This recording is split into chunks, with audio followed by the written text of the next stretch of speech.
sur le stand Sony avec Fabien Pisano. Bonjour Fabien. Bonjour. Et le nouveau joyau des caméras chez Sony, c'est la Venice. C'est une caméra pour le cinéma.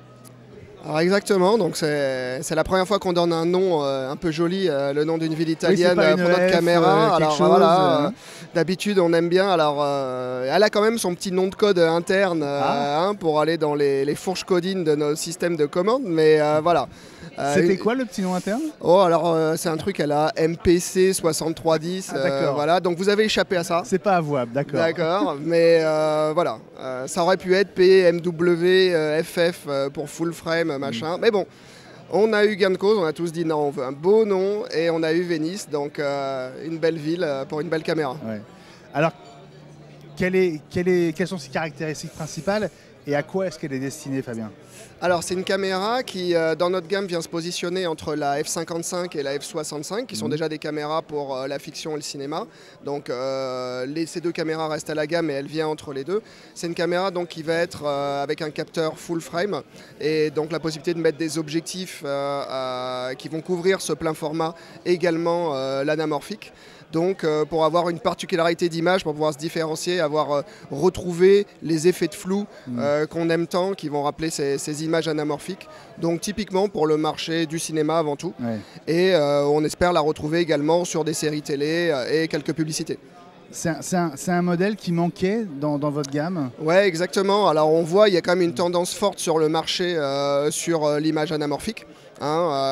Si tu en as déjà vu, c'est vraiment avoir ces flares horizontaux comme ça, ces effets de flou un peu ovales avec des transitions très subtiles que les chefs opérateurs adorent.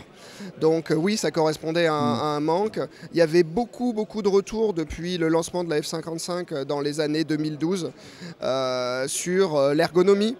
La finition de la caméra, tu t'aperçois ici qu'elle est vraiment finie de manière très robuste. Il y a beaucoup de vis pour tout synchroniser et solidariser de manière très forte. Il y a des joints un petit peu partout. Donc c'est une caméra qui a l'air très solide et en même temps qui reste légère.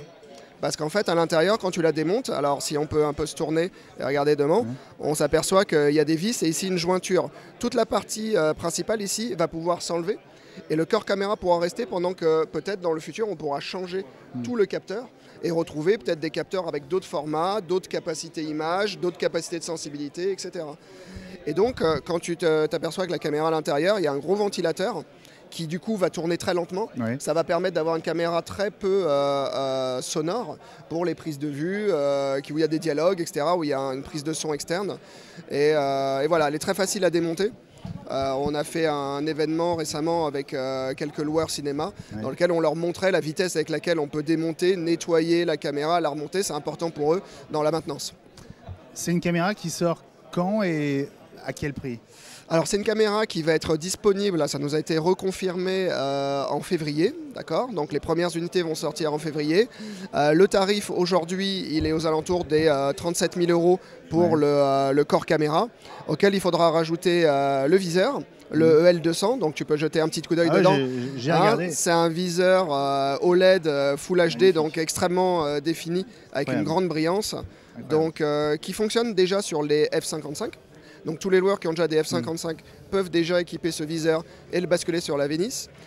Également l'enregistreur externe qui permet d'enregistrer en RAW. Donc là tu vois à l'intérieur on a les cartes S-by-S qui vont pouvoir enregistrer du XAVC, HD, 4K, du ProRes.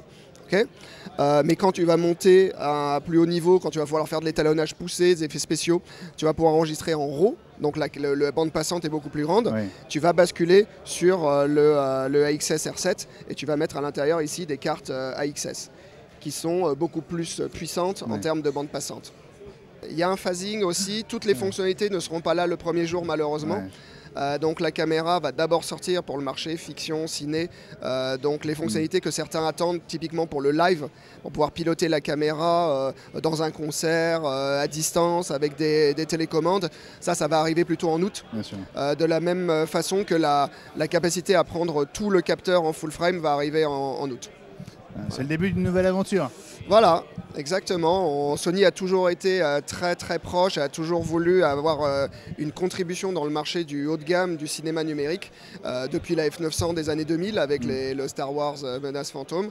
Et ben voilà, ça c'est un aboutissement aujourd'hui avec tous les feedbacks des chefs opérateurs qui ont été intégrés au maximum qu'on a pu dans ce nouveau modèle. Voilà, c'est la Venice et elle est présentée ici à l'IBC.